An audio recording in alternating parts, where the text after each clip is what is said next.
Hear about his Jordan Concords, looking stores. Why you taking things that's not yours? All boy, that ain't no way yet on the George Floyd. Stay on point. Half America is really unemployed. We annoyed, killing people. It's a state of paranoia. Can't avoid it. All these businesses burned down and destroyed. No insurance. Think my people kinda missing what's important. Yeah, stand up for your rights. Yeah, we putting up a fight. They don't want us out at night, so they gave us curfew. It's like jumping out the plane with no parachute. Don't shoot, hands up, but they still gon' do it. Huey Newton probably like, man, what y'all doing? Need to come together, all of us, and start a revolution. Yeah, discover more solutions, overthrow the Constitution, stop the looting, stop the shooting. We've been living in confusion. I'm getting intense, using up my sixth sense. Thought you had us figured, I can't use me at your expense. They be on that pretense, we be on some defense. If you in the past tense, you could keep your 2 cents. I don't wanna be another target on a head list. All my people running around the city like some misfits. So I'm steady praying for my brothers like a wish list. Can I trust a soul? They gon' turn up. Like It or Not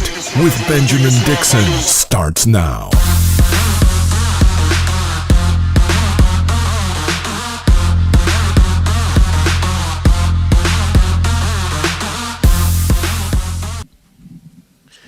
Good morning, good morning, good morning, good morning, good morning. I'm so delayed. Good morning, y'all. It is right on time. Good morning, everybody. Rebecca, James, how y'all doing this morning? Doing all right. Doing good. All right. Doing good. How y'all doing? Doing good, man. Doing good. Hey, listen, I not to pat ourselves on the back, but we have a pretty dope ass show coming up for everybody today. We've had some pretty dope shows all week long. So welcome to Like It or Not, where we're free to tell the truth and not care who doesn't like it. That's what I'm talking about. Let's begin this morning because we have Senator Nina Turner coming on. We have Nomiki Konst coming on. And we have Ken Klippenstein coming on later on. So we want to start with as much news as we can in the meantime. At the same time that Joe Biden announced yesterday that we should have enough vaccines for the entire adult population by the end of May, which is amazing news, you had Greg Abbott and the governor of Mississippi both saying that they're going to do away with the mask mandates in addition to opening up their states 100%. Before we get to those clips, let's take a look at what the president had to say with regard to the vaccines reaching all adult Americans by May. Let's take a look. Here's what all this means. We're now on track to have enough vaccine supply for every adult in America by the end of May. Let me say that again. When we came into office, the prior administration had contracted for not nearly enough vaccine to cover adults in America. We rectified that. About 3 weeks ago, we were able to say that we'll have enough vaccine supply for adults by the end of July. And I'm pleased to announce today, as a consequence of the stepped-up process that I've ordered and just outlined, this country will have enough vaccine supply, I'll say it again, for every adult in America by the end of May. Wow. Biden also asked states to begin prioritizing vaccinating teachers and other education staff. He asked that states provide teachers with 1 dose by the end of this month. Let's take a listen to that. I've asked Congress to give them the tools, and today to add one more tool to school reopening, a vaccinated workforce. Let me be clear. We can reopen schools if the right steps are taken, even before employees are vaccinated. But time and again, we've heard from educators and parents that have anxieties about that. So as yet another move to help accelerate the safe reopening of our schools, let's treat in-person learning like an essential service that it is. And that means getting essential workers who provide that service, educators, school staff, child care workers, get them vaccinated immediately. They're essential workers. Over 30 states have already taken the step to prioritize educators for vaccination. And today, I'm using the full authority of the federal government. I'm directing every state to do the same. My challenge to all states, territories, and the District of Columbia is this. We want every educator, school staff member, child care worker to receive at least 1 shot by the end of the month of March. So Rebecca and James, like, to be honest with you, like he slid something in there that does give me anxiety, saying that there's a way that we could reopen these schools prior to vaccinations. No, champ. Nope. Stick with the vaccination plan.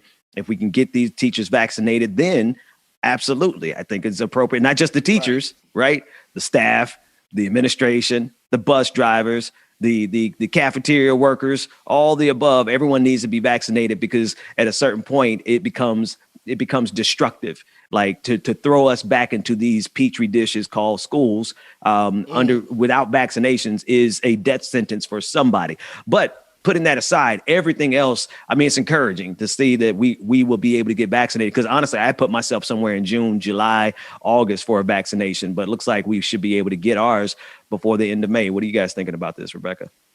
I think, wanting to get educators to be vaccinated first is good. It's good, but the push for schools to be open right now, and you're saying that you're wanting to apply this kind of pressure on every state, just, the stories that we're going to go into about these states already doing their own thing just shows us these teachers are still going to have, have their lives affected and possibly at risk to be exposed to coronavirus. But yes, having these people get educators to be first in line, but they should have thought about these kind of things for essential workers to be first in line. For some people, I know nurses who haven't gotten, they're not required to get it. You know what I mean? Like, this should be something that they should have thought about, not the governors and our leaders getting it first. We see what happened in Texas, or we will talk about that later. See, I'll be ready to go and jump the gun. But I ain't gonna do that. We're gonna stay on key. No, I mean, but you're right? So, you still have essential workers who haven't gotten it. And you have restaurant workers who haven't gotten it. You have home service, but there's just so many people who play so many critical roles in our society. Their work is essential, but their lives, according to these governors, the governor of Texas and the governor of Mississippi, those lives are not essential because they're willing to open up before people actually have gotten a chance to get vaccinated. I want to move to Mississippi. Governor Tate Reeves, he's lifted the statewide mask mandate and will allow all businesses to operate without restriction. The order will go into effect at 5 p.m. today and stay in effect to March 31st. Now, this is ahead of the mandate for everyone to get the vaccine by May. So it's almost as if as soon as Joe Biden makes the move to try to save as many lives as he can, you have two Republican governors in the Bible Belt who are now making a move that's going to get more people killed. Seating for K through 12 extracurricular activities can have in Mississippi can have a maximum capacity of 25%, while outdoor extracurricular activities can have a maximum capacity of 50%. But while restrictions have been lifted, Dr. Thomas Dodds did offer words of caution. Let's take a look at that. Please exercise caution right now. There are safe things to do. If you're outdoors at something and you're spaced out nicely from other folks, it's going to be pretty safe. But you can catch COVID and we can mess this up. Right. So please help us just be a little bit cautious. And so this warning of caution, we appreciate it and it's necessary. But when you have the governor of the state who's actually putting people's lives in danger, it's almost as if they're throwing everyone to the wolves and saying, fend for yourself. And this is exactly what's happening in Texas. Texas Governor Greg Abbott lifted the entire statewide mask mandate, as well as removed all COVID restrictions. Local officials were very critical, rightfully so, of the decision, as it does not allow for local mask mandates. So in other words, he's lifted Greg Abbott, who's been vaccinated, by the way, right? He's lifted the mask mandate. See, here's the thing, and we're going to play his clip, but it's one thing to forcefully open all businesses to full capacity, because you probably got some business owners who are like, I got to get this bottom line. I got to get this dollar. But Abbott has added on top of that a removal of all mask mandates. So in other words, he's creating the perfect conditions for people to die. I got to repeat that. These Republican governors are creating the exact conditions necessary for people to die, and they don't give a damn. Take a listen to this clip from Greg Abbott. Hospitalizations are the lowest that they have been in 4 months. The number of active COVID cases is the lowest since November and is less than half of what it was just a month ago. That means that far more Texans are recovering from COVID than contracting it. Also, today is the lowest positivity rate we've had in 4 months. We have been under 10% positivity rate for days now. Today, we're now under 9% positivity rate in the state of Texas. But make no mistake. And to be clear, Stupid. COVID has not suddenly disappeared. COVID still exists in Texas, in the United States, and across the globe. But it is clear from the recoveries, from the vaccinations, he's like, what's the from word? Mistake, the reduced mandate? hospitalizations, and from the safe practices that Texans are using. What I'm talking about again? That state mandates are no longer needed. Dang, I knew I'm lives at risk. And these people clapping. So today, I'm issuing a new executive order that rescinds most of the earlier executive orders. Effective next Wednesday, all businesses of any type are allowed to open 100%.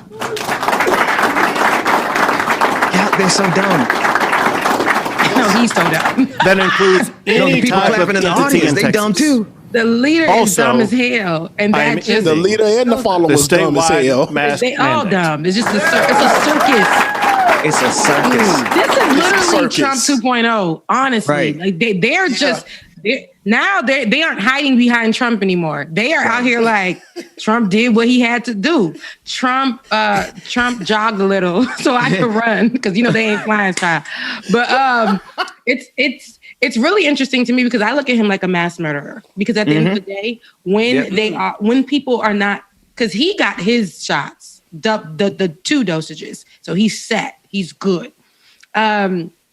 When other people are exposed who haven't been able to go get the shot or anything, and having to go to the grocery store is not going to be as easy, or because it wasn't easy before, but It's not like we're going to have to go, or they're going to have to go. But I think it's going to circle down. Like I said yesterday, they're not slick. This is going to be a Bible Belt situation. Yep. And they're going to start reopening now. Georgia or Atlanta has never been closed for real, but a lot of the areas in the South, I think, are going to start opening one by one. Florida's next.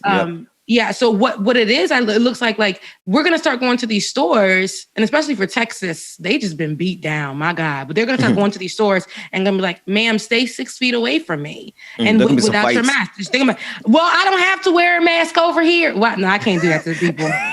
Yes, you can. I can't. I'll do it. I'm from the South. I'm from I've lived in just about, I ain't going to wear no mask in these because it's going to be so ignorant, right? And so I've never seen people so excited about killing other people or getting themselves killed because of their stupidity. We're dealing with a level of sociopathy here, folks, that I don't know that we can recover as a species, right? Look at the people who are leading us. The people who are leading us literally do not care about your life. In fact, they want you to go to the wing joint, to the bar. They want you to go to the strip club so that you could spend all of your money, right? So that all of their rich donors, the people who helped Greg Abbott get elected, can keep their businesses open. But while they could, listen, check this out. Rebecca, this is the thing, James. As long as the government could have very easily sent money to all of the bars, to all of the clubs, all of the people who need to shut down, right? They could have sent money there, but instead they left them open at a smaller capacity, right? And now they're lifting that capacity as well as lifting the mask mandates. So they do not care. I honestly just don't know how people can celebrate the fact that they're consigning so many people to die when all they got to do is wait a couple of more months, wait till May. And then, you could open up your damn wing spot and go in there and have many beers as you want to have and harass the waitress, because that's all these dudes want to do. That's all they want to get out of their house. They tired of raising their children for real. That's what it is. They tired of trying to be a good person in their home. They're tired of all the stuff that's happening. It's just a mess. It is a circus, and it is a cluster F of stupidity that's going to get a lot of people killed. Yeah, I mean, it's it's more important to these people to serve themselves. They don't understand. Well, it goes back to what we were talking about the other day. This is a system thing as well. It's like whoever ain't got it, Godspeed. Okay, like that ain't my business. We about to be out here in these streets. We was dying before COVID. What's a few thousand more? You know, not even a few thousand more. What's a couple 100,000 more? That's fine. Like it's gonna be okay. Like we were dying before COVID. We gonna die after COVID. Let's just die during COVID. And it's not like we're not gonna save lives. I mean, you know what I'm saying? Like this is terrible that they think this way. And this is terrible because they don't understand that this is gonna start another war. We're gonna be out here fighting folks in the grocery store because the white lady thinks that she has the right to wear a mask like that. Like, ma'am, wait your turn to get the back of my neck. Right. Wait your turn to get this chicken breast that you're not gonna season. Let me smell one person's funky ass breath, and y'all gonna have to bail me out, right? Y'all gonna have to bail me out of jail because that's what they really want to come and force us to smell this stanky ass racist breath. That's what they really want. Wow. It's gonna be like that, but it's gonna start a war. And it's going to start arguments. And we're going to see more videos that are going viral of people arguing, saying, it's my right. It's my duty. I'm not wearing any mask. It's America. Go back to Africa where you're from. Go back to Mexico. Exactly. It's my right as a human being. It's my right. We're having a revolution. I have a medical condition. It's called stanky ass breath. Brush your teeth. This is America. Go back to where you came from. This is America. We don't have to wear masks. Damn it. Amerika. This is America. You left off 2 Ks. Amerika. God dang it. This is out. I hate these people. I don't listen. I would say that I'm not a violent person. I would just let me not lie like that. I am a person who has had to consistently and constantly contain my anger and rage over the years. But let me tell you something. There's no group of people I hate more than the anti-maskers at this point. Like it is so stupid and it is costing people's lives. Like they're really posting videos like they're really proud of their stupidity. This is the thing that scares me the most. We are living with like 74, whoever many people voted for Donald Trump, plus those Democrats who actually believe in some of the same stuff. They are proud of their stupidity. I mean, got some black folks. I had to unfriend somebody on Facebook. They were sharing stuff about how proud they were that they don't have to wear a mask in Mississippi anymore. Looking like a whole comorbidity, right? Yeah, you black folks going out here trying to pass along this stuff, knowing COVID is peeking around the corner like Stacey, like, well, what's your boy name? Spice Adams. COVID looking at them like... And I'm like, it's a level of stupidity that is so prevalent. Like, when did it become the end thing to be a dumbass? Like, when did that become so popularized? Because that's where we are. I think it's always been a thing. I just think it's more heightened now, especially without Donald Trump in office. These people can now step into their full skin and KKK selves. They can now step right into that and be the fools that they always been. And now the constituents that they have are going to be, which they always were that, but now they're just more heightened. It's going to be that this is the problem. They don't understand that what they're causing. It's not just putting people's lives at risk. It's going to be more, you're going to see the racial tension is going to be more heightened. You think this is what we need right now? Yeah. Because we already know how coronavirus and COVID has been, it's the same thing, just the same thing, but how it's been treating us. We're in phase 2 of it. We're in phase, I don't even know if this is phase 2 anymore, but we're in this whole different phase past what it was last March. Yeah. So to understand and know losing people, the fights that we have, just like literally going to the grocery store is stressful because you're going to a place where people are not, they weren't obeying the law to begin with. That's now they're really going to throw that in people's faces because you have on a mask. They're going to be like, why do you have on a mask? Stupid stuff like this. And they're going to be getting their asses whooped in the middle of Walmart aisle 4. And now that's going to be another pandemic. Ass whoopings. For real. A whole panorama. A whole panorama. Now that's gonna be the real Pandora's box. James, why we on the same damn page? It's gonna be y'all gonna open the Pandora's boxes. I swear to God, if I smell Body's breath. Open this pancake, man. All this doing this pancake, all this trouble. It's too much. We're laughing.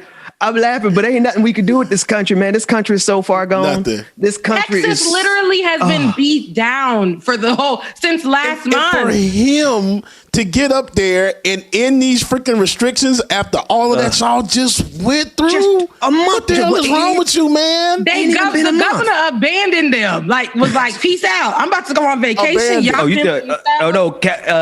Senator Cruz went on vacation, but no telling where Abbott was. Yes, you know Senator where Abbott Cruz, was. Senator Cruz. But Abbott was getting his vaccine during those during the ice storms. You know Ted Cruz. Ted Cruz got his vaccine as well. Here's the thing about both of them. Of course he did. They both abandoned their state. The fact that he's saying that the mask mandate will end, businesses will be at 100% capacity, you have done your state a disservice. And to me, that's the equivalent of leaving your state for dead. Oh, and that's 100% that. This is like, honestly, like I laugh and joke about it. We laugh and joke about it. Because what else are we supposed to do? Because the truth of the matter is, we should have tore this place apart at 50,000. Texas should be in the streets. I hate to say it, but I was like, okay, Texas, you're not in these streets. I get it. You guys have been through so much. It's a mental wear and tear on you. Yeah. Because I don't know what I would be doing right now either. But I don't know. But you're not about to. We survived. We had to literally survive. And some people didn't make it through the storm recently. And now I have to fight for my life again. This is not this is ridiculous. Like, they should be tearing stuff up. Yeah, they would. They should. So we laugh because what else are we supposed to do with this? Right? Yeah. Just think about the absurdity of it. We're going to be at 600,000 before the end of March, according to some reports. Dead.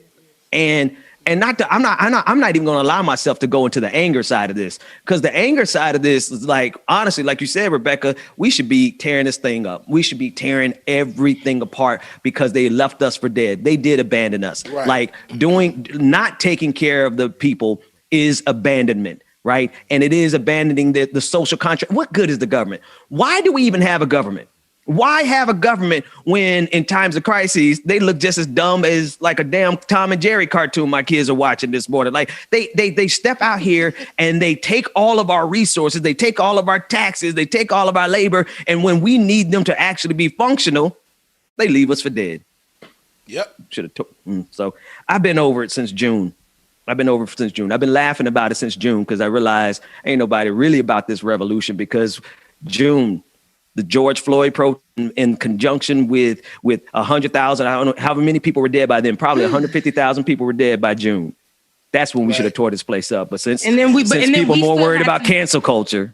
Exactly. But we still had to go out and into the streets and protest and fight about that. We had to put our lives on the line for something like that, right? And then now at the same time, it's like we have it hitting us in every direction. It's like when is enough? When are our leaders going to understand that protecting your constituents, your state, everyone in your area, you ain't got to check on us in Florida, but check on your state. Take care of your state. Take care of the people there, because they're going to remember this, and they better remember this. Jot this down. Never forget it when it comes time to vote, because these are the people that you guys should be. Even us. I have not really heard after Texas and Mississippi stated that they will drop the mask mandate.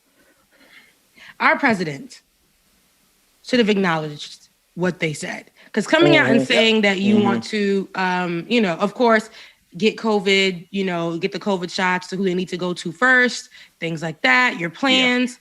You've already showed us. And like I said, fight me in the comment section because I'm about to say it.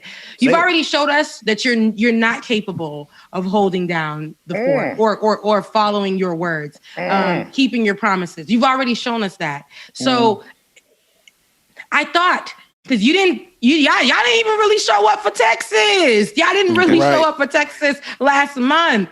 And now the leaders of these states, and you're a leader of the country, the leaders of these states have come out and said, F all y'all. No, they did. They did. Yeah. And now I'm looking at, I really waited. I thought, okay, the president's going to say something to these mass murderers. Like these men are literally going to be going to have those blood on their hands when people start getting COVID and are not able to be treated and are going. And I hate to say it, but could possibly be dying off or suffering in their homes or passing it along to other people. Because as quick as this thing came, we knew this thing spread throughout the United States quicker than we could blink. Yep. And our president right now has not said a thing to the people of this nation. I guess he's trying to respect states' rights, the 10th Amendment. But no, you're right, Rebecca. What he need, I 100% need the president of the United States to get in these dudes' faces. Why not? And then there's always an excuse, like how you just said, and it's funny you said that because you knew I say this, they're gonna be like, but it's his 10th Amendment. But they're always gonna search for something. Right now, we ain't on that. We need a leader that's really going to be about the people. Forget all that. I got family in Texas. There are other families in Texas. They're human beings in Texas. If you're going to hide behind the 10th Amendment and allow these governors to kill us, then what good is this? What good is any of this? What good is the government?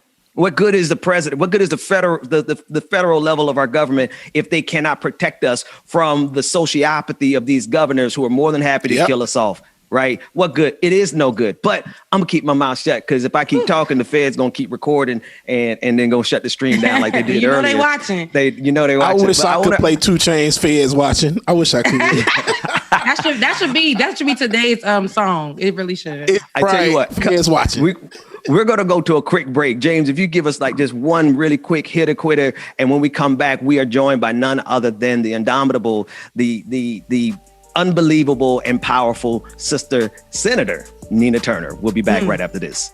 Yes.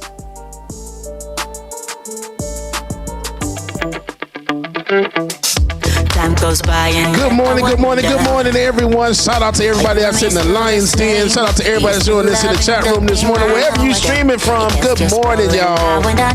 Hope y'all having a good morning like we are, y'all. Welcome to Like It or Not. Make sure that you join, share, subscribe, comment, all that other good stuff, man. Wherever you at. All right, y'all. This is a good old groove. Okay. So I stay here and hold my heart when you walk out the door. Had a lot of caffeine this morning. I'm drinking a chai tea latte, and that chai tea has extra caffeine. So yeah. No one knows what I've been. Eddie Mac, good morning. Make sure that you hit that like button, y'all. I see y'all watching. Make sure that you hit that like button. And if you want to become a member and get exclusive content to the show and ad-free content, make sure that you become a patron. Go to patreon.com/the BPD show. Patreon.com/the BPD show, y'all. Good morning. Susan, good morning. Sugar Booger. My Sugar Booger's in the building. What's up, Sugar Booger? Esther, good morning. Susan, good morning, y'all. Shout out to the Lions Den. What's up, Lions Den?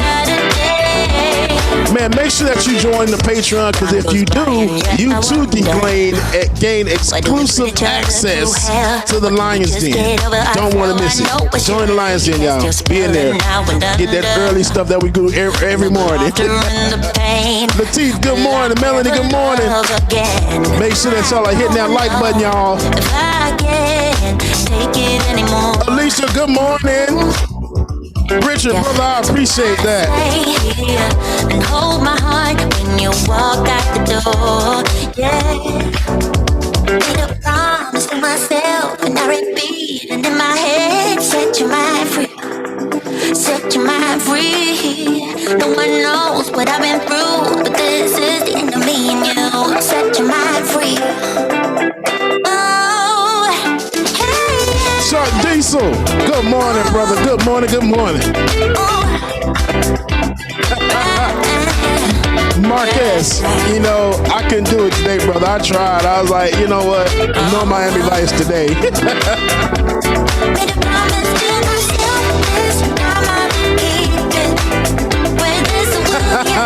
John, we appreciate that, sir. Great, I appreciate that love. I'm gonna see you brighter day.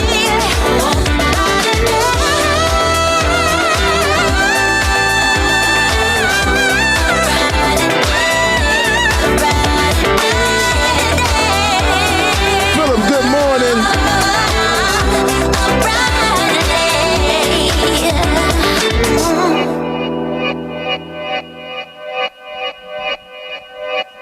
Yeah. Talking to my mirror like I love you so much. Curving on my critics like I heard you, so what? You can't kill my confidence, I think I'm. Oh, you know what you're talking about, Rebecca. You didn't see me. I ever gave on my head. Lately I've been living like I can't take a loss. They be steaming up, Rebecca. I don't want to put them on. You can't kill my confidence, I think I'm the man. Mar, good morning. They don't understand. Back again like flu season. I can't stand y'all. Loose leaf and I'm coming down my roof, leaving. Don't give a fuck, I don't care.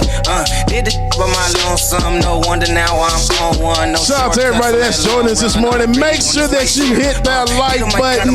Aurora, you better twirl, girl. I see you. Got them feelings I throw on my pain on percussion. This disgusting. I hear them bragging about that they did and they do not move me, not in the least. They ain't been dropping no seeds in the soil. Brenda, good morning. Nat Team, Nat A, Nat M, good morning, y'all. Robo wave ride, cool shorty too. All right, y'all, let's get back into it here. My brother and my sister, Benjamin and Rebecca, but I think it's Benjamin. Welcome back to Like It or Not, where we're free to tell the truth and not care who doesn't like it. I am excited to be joined by Senator Nina Turner, who was an Ohio state senator from 2008 to 2014. Senator Turner describes herself on Twitter as a wife, mother, sister, host of Hello Somebody podcast, which I am a proud supporter of, a professor. Senator Turner is currently running for U.S. House in Ohio's 11th district. Senator Turner, thank you so much for joining us this morning.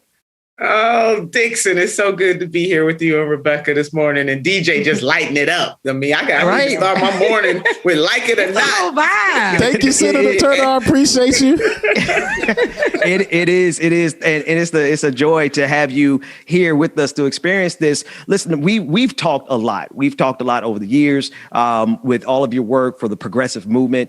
You really stepped out and quite honestly took it on the chin on behalf of progressive values, particularly progressive values that intersect with the Black community. Could you just tell us about not only your race, but particularly the challenges that you're having in your race as a Black progressive and unapologetically Black and unapologetically progressive? Yeah, thank you for that, Dixon. And I do appreciate our conversations over the years. I mean, you are such a champion in the independent media space, which we really need, and other brothers and sisters. So I'm glad to see you and Rebecca and DJ just stepping up and stepping out in new ways to keep people informed. It's very hard. It's hard when you go against the grain. And we know this. We know this from a historic perspective when you're fighting against the status quo. And it is especially hard when you are a Black woman doing it, because people don't necessarily, the system itself doesn't respect our agency. The culture does not respect the agency of Black women. That's another show for another time.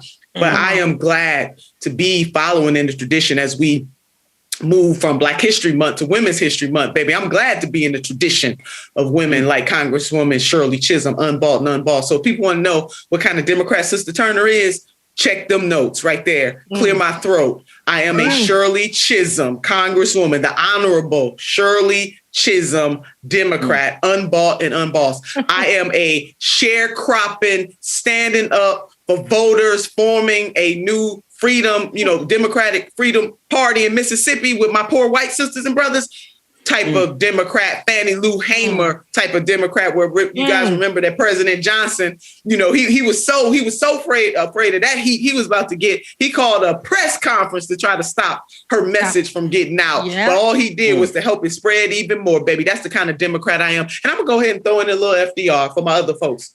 little President FDR. We know that the New Deal was not perfect, but what I will say about it is it gave us a foundation. And I loved it when he told the status quo of his day, I welcome your hatred, because we're going to step up.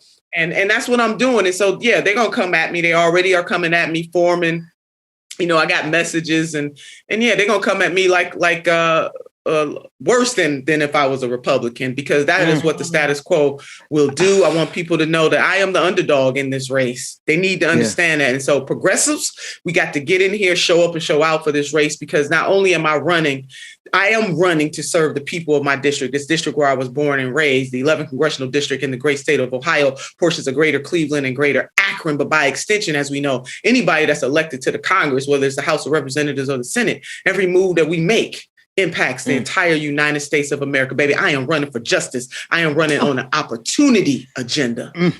Clip it all, because that's the campaign right there. Hey, look, Dwayne, producers, clip it all, because we need that. Oh my goodness. You could just talk. Just say something. No, for a serious. Just listening to her talk is like, we don't even need to ask her questions. It's just like, girl, preach. Give us the word, because you said a lot. You said a lot. But the one thing I would like, and I don't want to double down on the negative side of the ledger, right? Sure. But I remember when they kept you out of the 2016. They locked you out of the 2016 DNC. I remember when you were blacklisted, right? And meanwhile, now other folks who fought for the same things, other people with a different melanin count fought for the same thing that you fought for, but they were not kept out the way that you were kept out. You were individually targeted on so many different levels that were palpable and real.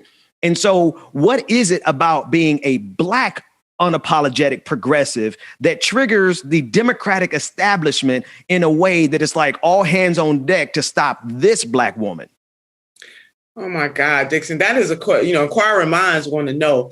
What I will say that is wrapped in the DNA of this nation, whether people want to admit it or not, and we need some real truth and reconciliation, baby, in this country on multiple levels. That's political, that's social, that's economic, it's environmental, it's racial, it's there. And so, the Reverend Dr. Martin Luther King Jr. and Minister Malcolm X warned us of what we're dealing with in this country. So did Congresswoman Barbara, I always quote Congresswoman Barbara Jordan too. What the people want is very simple. They want an America as good as its promise. And that's really what I'm fighting for. You don't have to agree on how to get there.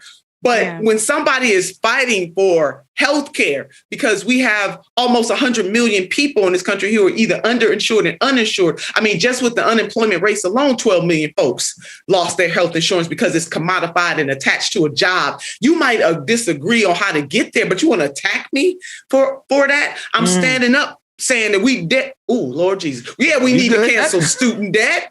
We need to cancel student debt. And not only will student debt help all of our brothers and sisters, no matter how they identify, it will especially help the Black community. And let me go and drill down into that a little deeper. It will help the sisters. Black women carry the largest amount of student debt in the United States of America. So if you want to get closer to reparations, baby, let's just go on and start by canceling student debt and stop talking about, I'm going to do $10,000 here, maybe $50,000 here. Oh, no, but you went to a private college. No, let's just cancel it all. We don't hear that kind of foolishness when it comes to giving $1 trillion worth of tax breaks to the ultra wealthy in this country. But when it comes time to put a down payment on Main Street, somebody, then we got all of the excuses in the world. So Dixon and Rebecca, to answer your question, I don't know why they come at a sister like that, other than to say that even people who are supposed to be on our side have those tendencies. We all have to deconstruct our construction. I'm not saying every time you disagree with a Black person is racist, but all I'm saying is that there are some implicit and explicit biases. There are some things that people react to, and all of us, because we've all been socialized in a nation that says that Black lives don't really matter. And it's not just what is happening in the criminal justice system. It is happening because how many Black women have been elected governors in the United States of America? Hello, somebody. How many Black men have been elected governors in the state in this country? Hello, somebody. How many Black presidents? On and on and on. CEOs of companies, environmental racism, you name it. It is just weaved into all of the system. And so when Black people like myself and like yourselves dare to have some agency, folks who are supposed to be on our side try to smack us down. People need to check themselves, as the rapper said, before they wreck themselves. And many of you have seen me debate on TV oftentimes. I'll never forget, this woman had the nerve to tell me on national TV, this white lady, y'all go and check the receipts. I'm having a moment. Said to me, I didn't have a right. I had no, I had no authority, no standing, I think she said, to quote the Reverend Dr. Martin Luther King Jr. Those are just examples. Oh yeah, on national TV, yes, she did. Right on CNN. I missed that one. She did. No, you gotta. Okay. So all of these little, these are triggering. It multiplied. All I can say is that the Black codes are in full effect in the 21st century, and people might want to act like they are not, but they are. And Black people are suffering disproportionately. And when you wrap that around others, it's a caste and class situation. So Dixon, I don't know. I mean, that was just a long way for me to say, I don't know why they come at your sister. Yeah, look, and it was good. You said a lot. Now, one thing I will say, Senator Turner, when it comes to Black women, because I know, that is another story for another day, but I still want to touch on that with you. As a Black woman in this space who is running on the spirits of our ancestors of Fannie Lou Hamer and Shirley Chisholm, and that's a big deal because you've been locked out of things and talked down to and tried to be blackballed. What keeps you still what keeps you still running and wanting to run? Because when you get into spaces like in these new spaces, and these white women are telling you have no right to quote Dr. Martin Luther King, because that's the Martin Luther King that they created in their heads, right? And they feel like they have the audacity to tell you that. What lets you keep going, especially as a Black woman in these spaces, because that is something enough to tear you down. It is. And thank you for that question, Rebecca. And I do want to recommend a book. Can I pause and recommend a book, The Radical King, written by the one and only Dr. Cornel West. And also people should follow Dr. Bernice King. She sets it straight on Twitter, baby. She lays it out for folks if they really listening about what her mother and her father stood for. Yeah, but you're right. That is the king that they created. What keeps me going is the spirit of our ancestors. What keeps me going are people like my grandmother, who is not as famous as a Fannie Lou Hamer, but for me was my everything. Third grade education, born in 1915, had what we call mother wit. And she would always say to me, baby, you need to be the best. And if you can't be the best, be next to the best, be so close to the best, nobody could tell the difference. She did not let the fact that she was robbed. And what do I mean by that? A Black woman born in 1915, dare I say more, she was robbed, but she had a kind of pride and pushed her 7 grandchildren to try to have more than what she was able to have because she was born. James Baldwin has a quote, you were born, basically you treated the way you treated because you were born where you were born for no other reason. I ain't quoting it verbatim, but it's in The Fire Next Time, his book, because you were Black. And so we have to deal with white supremacy. We have to deal with systemic racism. We have to deal with anti-Blackness. We got to deal with anti-Semitism. We got to deal with homophobia. It's a whole bunch of stuff that we have to deal with in these United States of America. But make no mistake, the foundation of all of those isms is anti-Blackness and what was done to our indigenous sisters and brothers. And until we have some truth and reconciliation in these United States of America, we're going to have a repeat.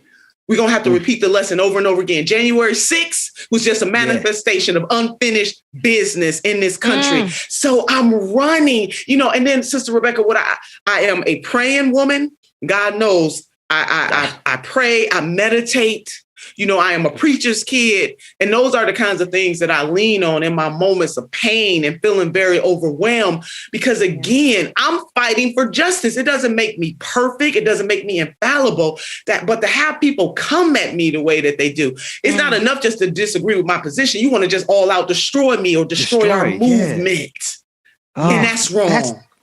That's the thing that gets me in this space, Sister Turner. It be your own people. It be your own people. All skin folk ain't kinfolk, but especially in this regard, like two different things. First and foremost, like we all three of us, all four of us on this on these screens here, we all are people of faith, and if not for our faith, we probably would have tore this place up a long time ago, right? So they better be glad we got the opiate for the masses, because otherwise they wouldn't have a country standing, because they don't deserve one standing. But that's just me. Don't attribute anything that I say it from this point forward to Senator Turner. That's just me being me. Our views, that like it or not, are our own. Are our own. That said, though, It blows me away that it's not good enough for them to try to beat us in the marketplace of ideas. They literally try. And when I say they, you could fill in the blank. White supremacists, yeah. Republicans, conservatives, yeah. Democrats who disagree with our politics, even more so, in a very insidious fashion, attempt to completely destroy us. Yeah. And it does become, it becomes disheartening when you realize that we're out here, like you said, you're just out here fighting for justice. You're out here fighting for what you believe is right. And while you may not get it right all the time, you're fighting for the right thing. But we're going up against a system that is completely antithetical to justice. So how then, when you get into office, how then are you going to continuously fight from within a machine that is designed to not give us justice? What's your strategy when you get in there? Yeah, well, thank God I've been on the battlefield already. You know, I served as a Cleveland City Councilwoman. I served as a state senator in Ohio, where my Republican sisters and brothers, just by way of example, had a super majority, but I was there standing up nevertheless. And I'm going to do the same thing if I am so blessed when I get to Congress. It is a beautiful thing, though, for progressives, as we are laying out the truth, the whole truth. Maybe we ain't got to nothing but the truth because they can't handle all of that this morning. But we laying some truths out there. I'm really proud of what this progressive movement has done, despite how the neoliberals tried to destroy. I mean, how do you? Anyway, I am proud of what the progressives are doing. I mean, you have people like Congresswoman Jayapal, hold it down. Congressman Ro Khanna coming out being very clear. How y'all gonna let a non-elected parliamentarian tell y'all what to do, basically, Senate? You know what I mean? Oh my God. I mean, they are holding it down. Congresswoman Cori Bush, Bowman, Jones, Presley. I mean, you name it. Oh my, baby, just tick it off. We do have an awesome opportunity because we have more progressives in that Congress in the 21st century in a concentrated way than we have had in a long time. And I firmly believe that if we banty together, baby, we gonna move some mountains in that. We're gonna move some mountains in that Congress, baby. They're gonna know that the Progressive Caucus is in full effect. And dare I say, can you visualize the Progressive Caucus and the Black Caucus coming together on a justice journey? Mind blown. They might have to say COINTELPRO after us again. and it's interesting that you say that too, because it's like you're talking about uniting in these spaces with us, with people who like us and are for us and things like that. The work can be great. The work can be amazing. But when we talk about and it's not like we want the divide between neoliberals and progressives and things like that. Like, we may not all agree on how to get there, but we're trying to get there. So what happens is, and they don't understand that in these moments, that it's very important not to take the bait from the other side, because that's what's feeding these other people. That makes it look like progressives are being overly radical. They're saying the most, they're doing the most. We have the audacity to attack or hold our presidents accountable. But it doesn't matter who the messenger is. You, Miss Senator Nina Turner, who has an amazing voice, and they know that you are about that life. When you open your mouth, they're like, "Oh no, she's speaking against such and such. Oh, she's a target. She ain't for us." They tried to put out that narrative, and they don't understand they're doing the same thing that that these Republicans been doing. Then this is what they want to cause, is division. And you're speaking about unity in such an amazing way. That's all we're trying to do. Now, we ain't got to agree, right? We're gonna agree to disagree sometimes, but we have a bigger picture to focus on. And I think that picture, you have this blank canvas and you are creating something amazing. So I'm down. Thank you for that. I appreciate that. And I do want people to go to my website, ninaturner.com. And you know what, we can not a false type of unity. Unity is a two-way street. And it's also an action word, like hope is an action word and love is an action word. And that's really all we are talking about here. Yeah, I am about that life.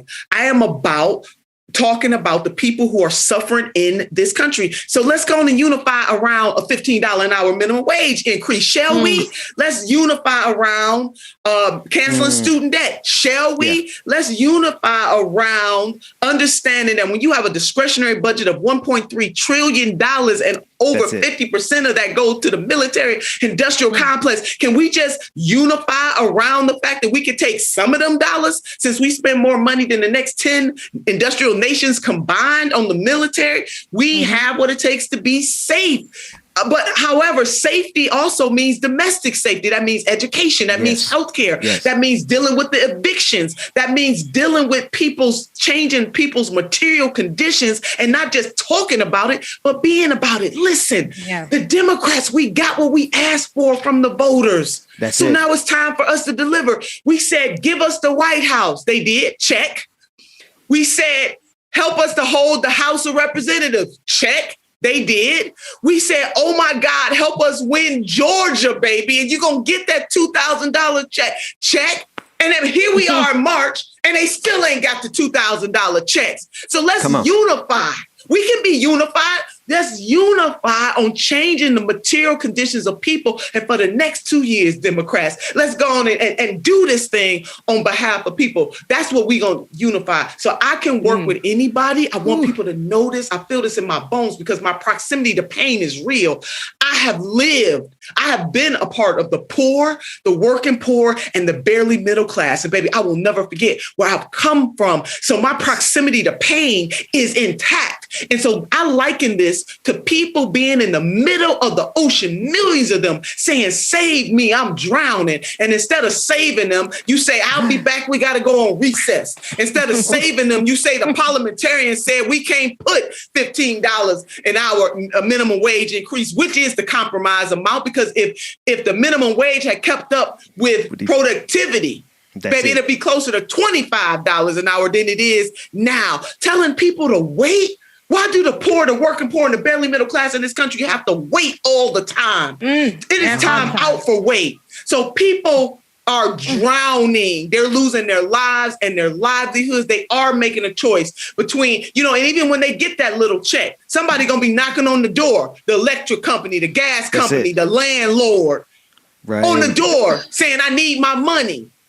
It's something wrong. It's something immoral about this predatory capitalism and what is happening. And Democrats have an awesome opportunity and a responsibility to show whose side they really on. So I am running to continue my ministry of service to the poor, the working poor, and the barely middle class. And when the residents of my great state put me there, they are putting me there to stand up on their behalf. And again, because they're trying to paint as I can work with anybody.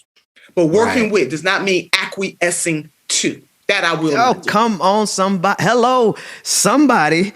Working I'm a with free black woman in does America. not mean acquiescing to.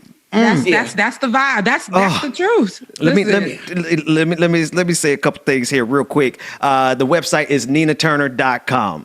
Go to the website, sign up. Sign the mailing list. I'm looking at it right now. It's a fire website. And also people in the audience are wondering how they can support you. I know they can go there. Is there anywhere else people in the audience can go to support you or to help or to volunteer for what you're fighting for the 11th Congressional District in Ohio?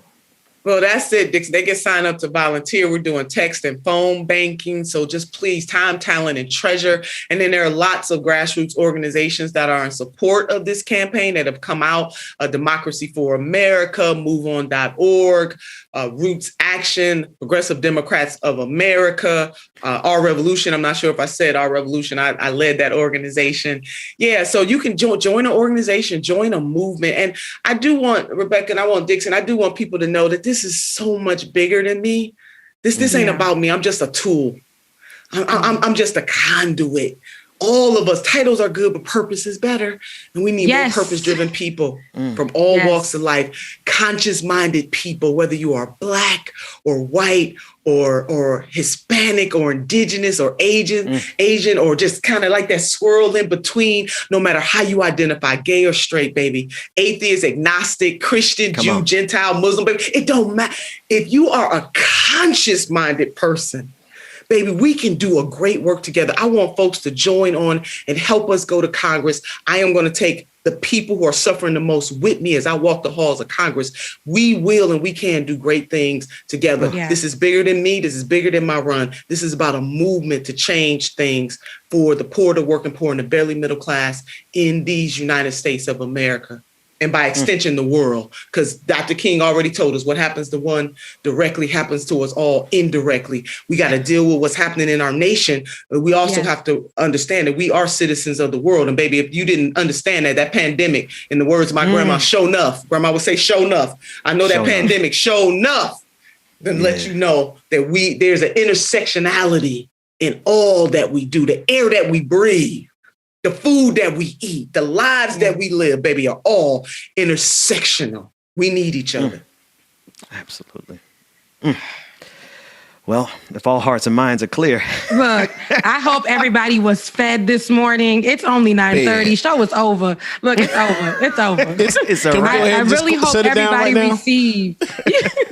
I hope everybody received and what Senator Turner was saying, because this is where we change. This is where we can definitely, things can start being different. The things that we're asking for, we can see a new America. Literally, this is not impossible for us if we go by and follow these things. This is why we need leaders like her. Understand? I'm not just saying that to say that. I'm not trying to sell her. Did you just hear what she said? These are things that will benefit us. And on that note, my heart and mind is clear. Sister Rebecca and Brother Dixon, can I just close on two things? And I appreciate you guys giving me the space and the bandwidth, and for us to have sometimes the purge. I mean, we talked about the good and we're talking about some things that people might not want to touch upon and think about. We got to think about it all, the yin and the yang.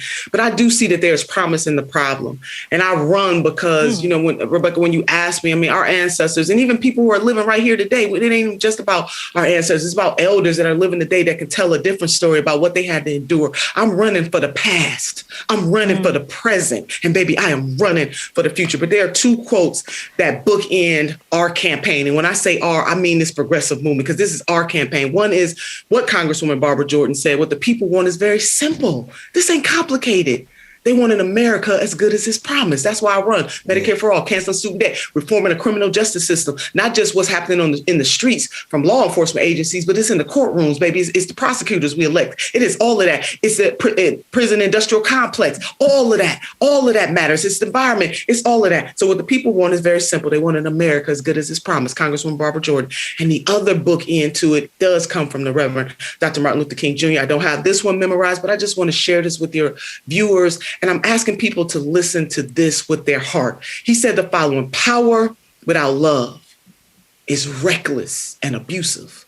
And love without power is sentimental and anemic. Power at its best is love implementing the demands of justice.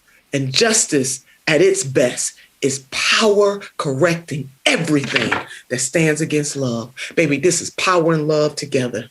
And that is why I am running, to use those two forces in this universe to stand up against anything that is unjust. That's it. And that's all.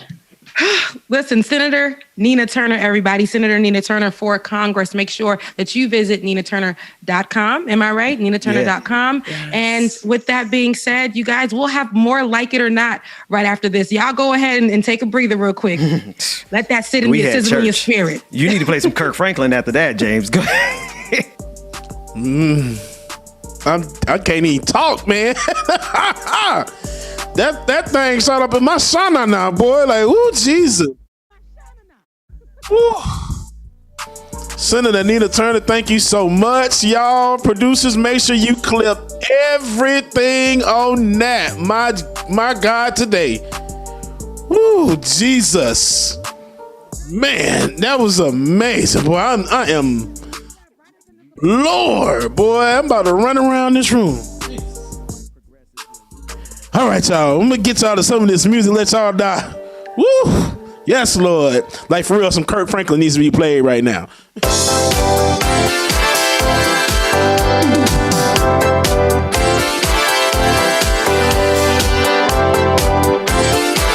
Oh. enjoyed that as much as we did, y'all. Welcome to Like It or Not. Good morning, y'all. March 3rd. It's Friday. It's Hump Day. Hump Day. I am so lucky to be with you. Good morning, y'all. Good morning, everyone. Make sure that y'all are hitting that like button. Now be smashing the hell out of that like button right now, boy. I can't hit the like button enough right now. And I go with you. You're a believer in a life that's Melody right, close enough. You're a believer in a world that's filled with magic. Let's go dancing till the sun comes up again. Good morning, mama. Good morning, sensation, y'all. I see y'all in the chat, y'all. Good morning, y'all. Martha, good morning. Shout out to the Lions Den. I see y'all. Good morning, Lions Den family.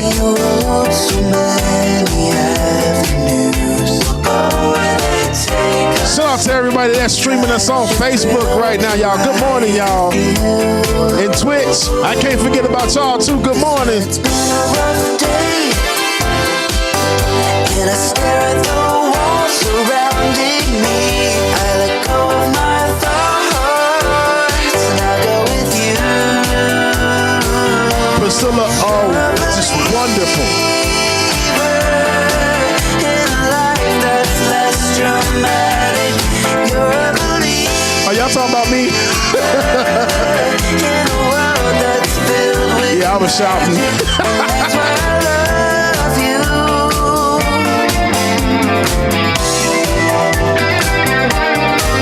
Let's go dancing.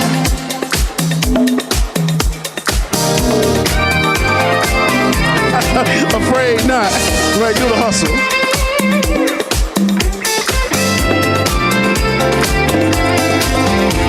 Dancing till the sun comes up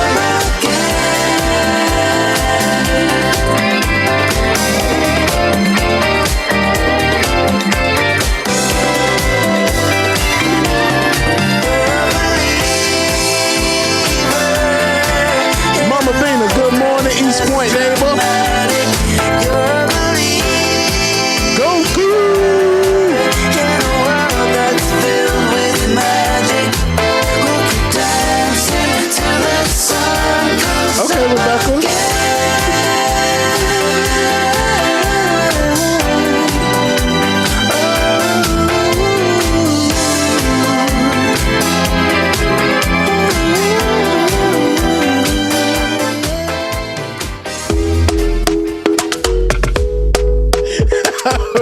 Dwayne, right. Talk to me nice, talk to me honestly. Look in my eyes, don't let it fall on me. Say you're a good guy, make me believe it. Don't wanna hear it, I wanna see it. See how rewind, when we rewind, feels so nice. We time, you I know how to make me feel right. I can't help have this sweet talk. I'm already on my way. I'm pulling up, don't be late. I'm cutting through all the lanes. Sweet talk. Courtney, I appreciate that. Marsha, you better twirl, I see you. I'm already on my way, on my way. Why you blushing? Yeah, sweet concussion. Oh, you miss my touching. Good girl. Show me something. Give me more than one thing. I need more than less than I do. Say you're a good guy. Make me believe it. Don't wanna hear it, I wanna see it. See how when we Daddy, I appreciate that. Feels so nice. I can't help have this sweet talk. I'm already on my way. I'm pulling up, don't be late. I'm cutting through all the lanes. Sweet talk. You need to say less to me. No need for no flowers, babe. I'm already on my way. Make sure you hit that like button. like button. Mama, thank you. Right here with you way too long. Don't want nothing here or now. But I'm done waiting. Done wasting my time. Sweet talk, I'm already on my way. I'm pulling up, don't be late. I'm cutting through all the lanes. Seven, sweetheart, I appreciate that. For Timmy, that was called You're a Believer.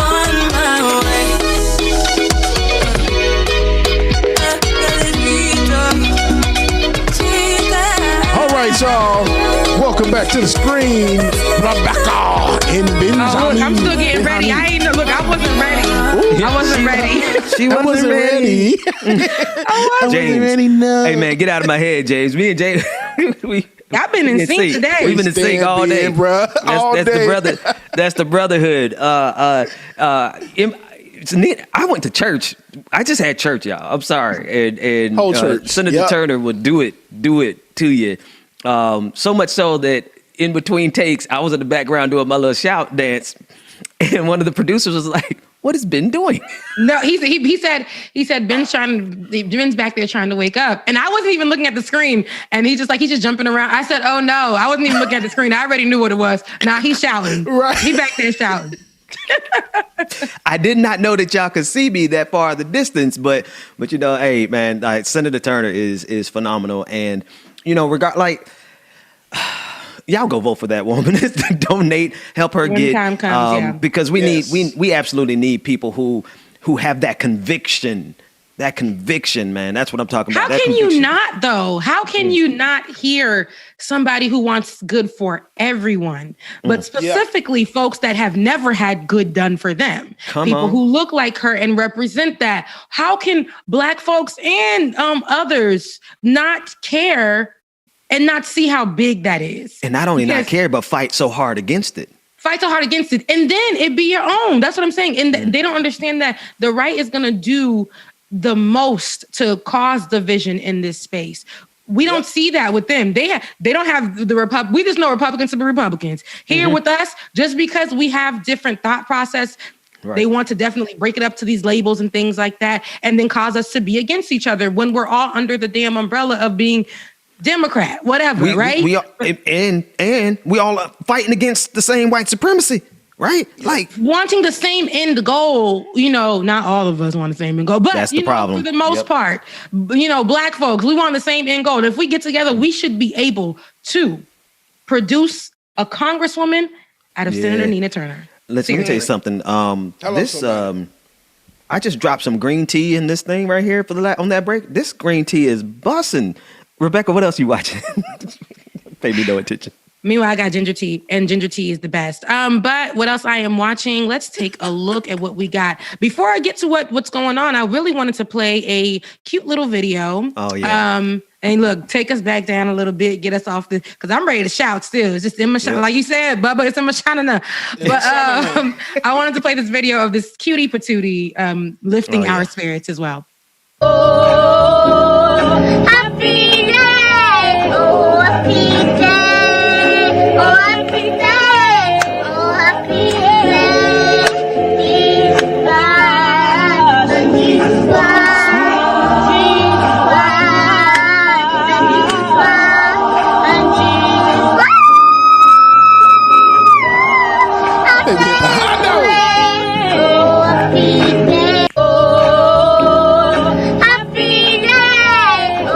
She going in. Right here. Going in. Right here. Daddy's like, baby. Okay. Happy moment. She put them shoulders in there.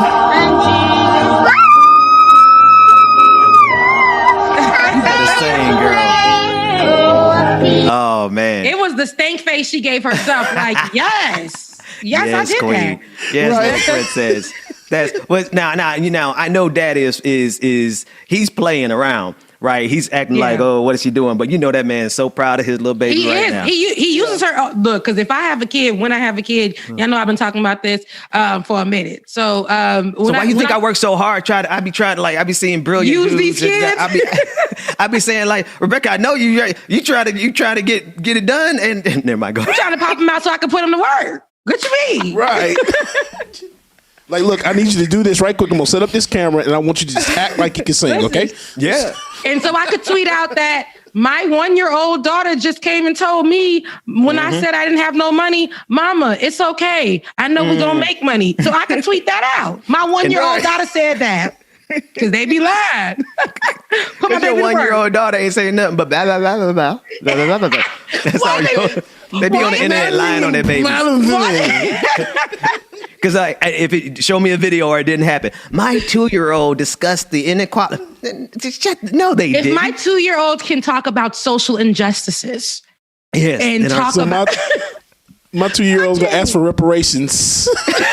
We need reparations. We need what? Reparations. Your 2-year-old did not say that, sweetie. Your 2-year-old lying on y'all was children telling like you that. No when you told her to sit down. Stop playing with me.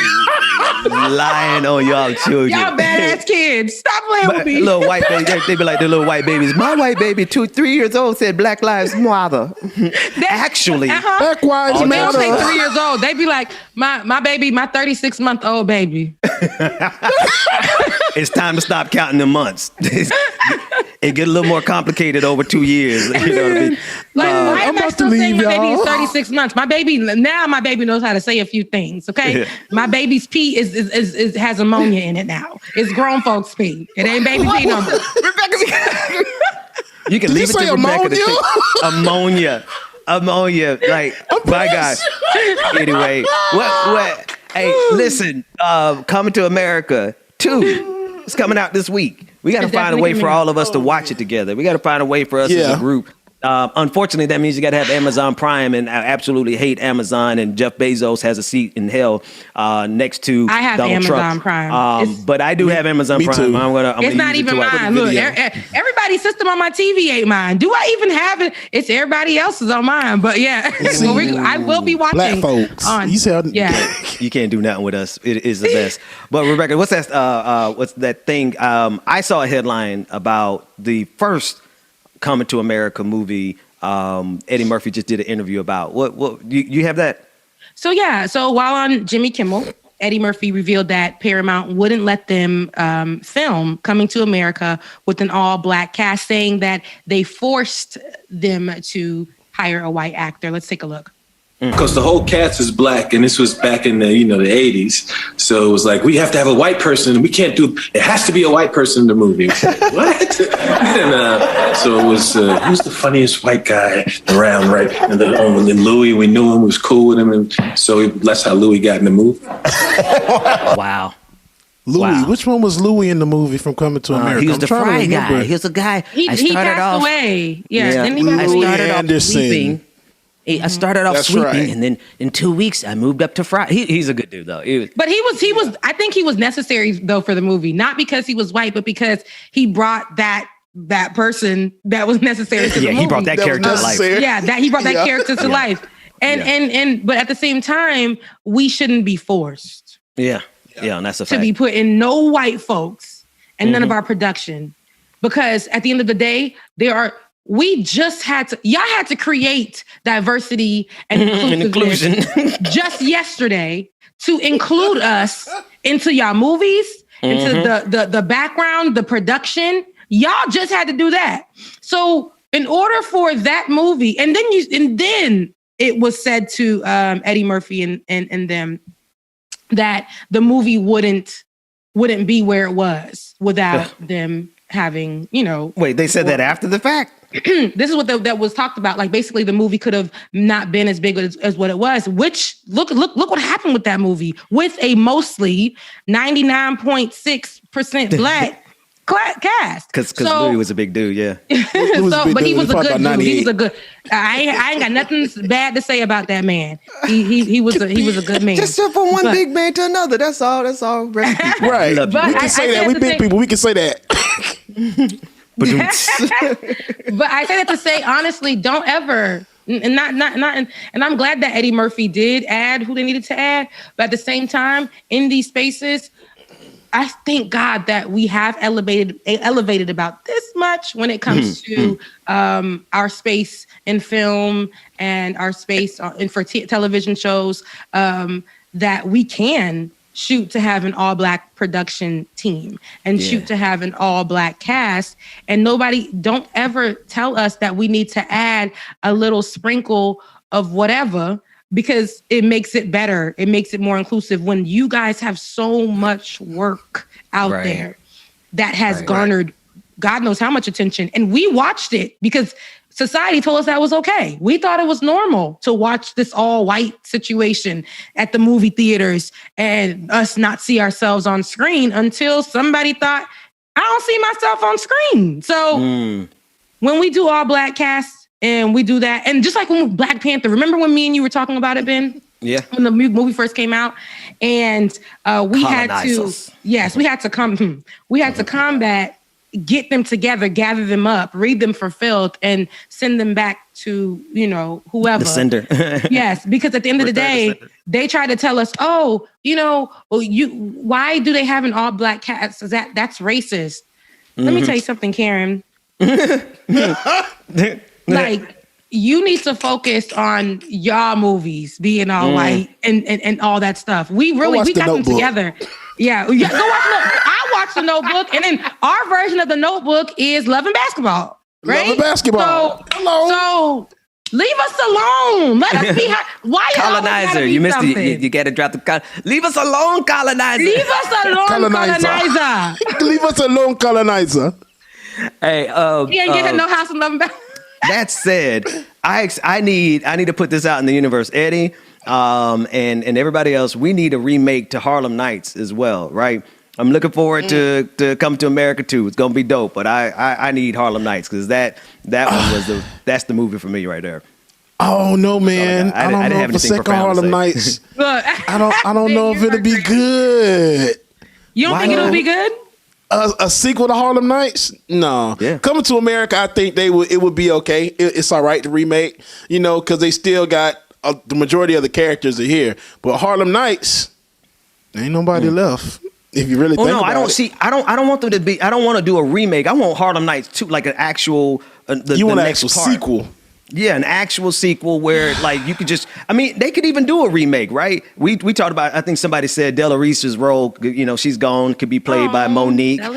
Somebody else said that Queen Latifah would do a good job. I was gonna say Queen Latifah. Queen Latifah. Then you got Eddie Murphy. He's still around. Still look young as ever. Who else would you cast? Who would you cast in Harlem Nights 2? Because I would do Eddie. Oh, yes.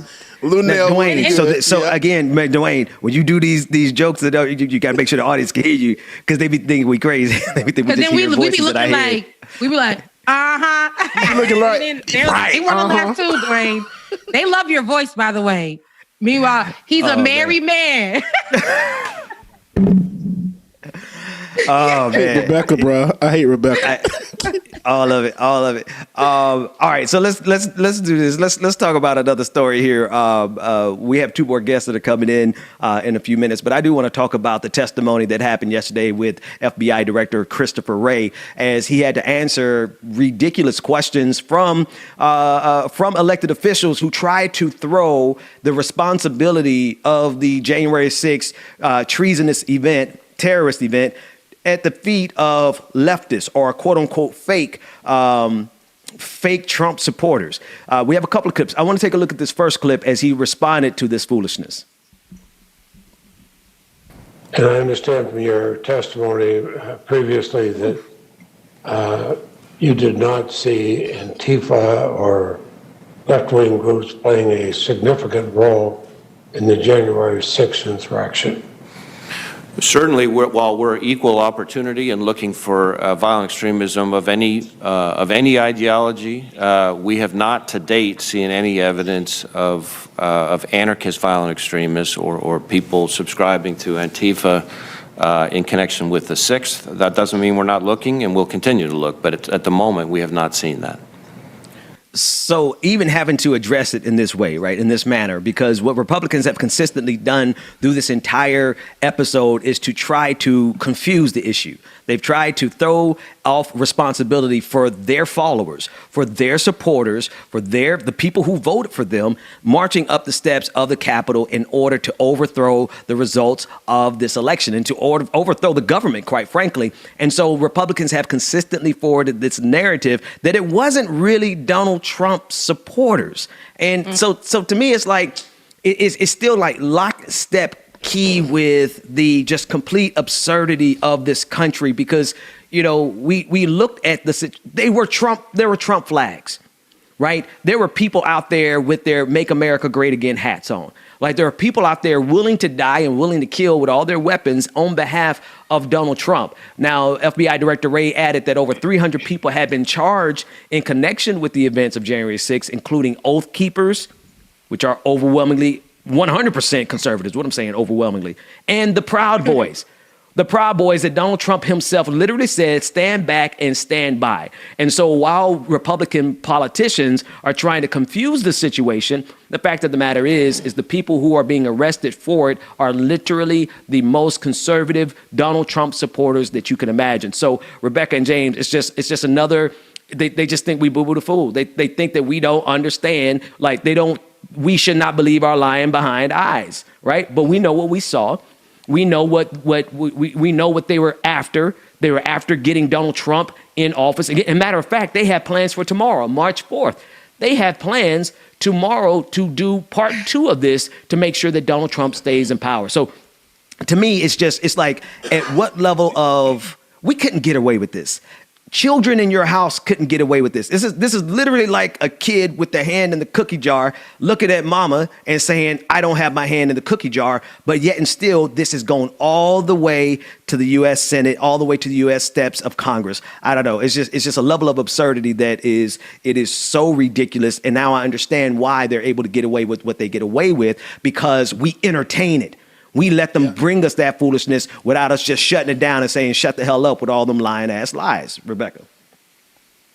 And that song, Mary Had a Little Lamb. Listen, Mary Had a Little Lamb. I just, like, that was it. Because, no, I don't understand. And I don't know why I always say I don't understand. I say a lot of things, but that's one I say a lot, but I really don't get it. The fact that there is an alleged or could possibly be another insurrection tomorrow, or because it's not going to happen, but not there at least. But these people are still organizing. 2 months ago, old boy was kicked out of office, sent out of here. Goodbye, bye-bye. And yet, when you're driving down somewhere in Palm Beach, these folks are still on the highway with their Trump flags. And it's almost like they are preparing for something to come. Because there is no way that 2 months in, they are still in the same place gathering with Trump signs. And I just don't get it. Move on. Go home. Feed your kids. Like, just go, Roach. Get out of here. Like, you just want to spray them. It's terrible. Did you call them a whole cockroach? Yes, because they're impossible to, I feel like they're impossible to get rid of. But yeah, it's just, I don't see the purpose in them doing this, but yet I'm always surprised, because then we get things like the insurrection, and me calling it an insurrection, right? The terrorist attack, terrorist attack. Okay, then we get. I literally say, I look at this like, why are they doing this? It's not going to be nothing of it. The next day, these people literally get up close and personal in these faces of the leaders, threaten them, like their lives, their actual lives. Them. Yeah. But see, that shows you how far they're willing to go on behalf of white supremacy. This is the thing that I keep saying, right? You got the military-industrial complex, which is basically America, right? When we say the military-industrial complex, we need to understand that as the cornerstone of America. Mess with that, and you generally find yourself on the receiving end of a sniper's rifle, historically.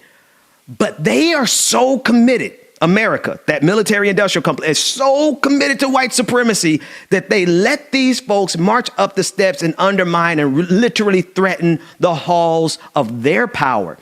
These folks threatened the vice president. Not that I too much care because it was Mike Pence, but I'm just saying it still was the vice president of the United States. They literally broke into the office of the speaker. They took laptops with confidential information on it. Like, folks, people have received a sniper's rifle bullet for much less than this throughout, but those people usually have a complexion like ours, right? It's when we challenge America from the side of justice that this military industrial complex is activated, and all of a sudden they got to make sure that they got operatives in every single one of our organizations, right? That's when they got to make sure that they have to flood our communities with crack cocaine, right? That's when they have to make sure they do all the things that they have done historically to black people to crush us, but they're perfectly okay. I don't care. Arrested 300? No, bro, there was like 10,000 people out there.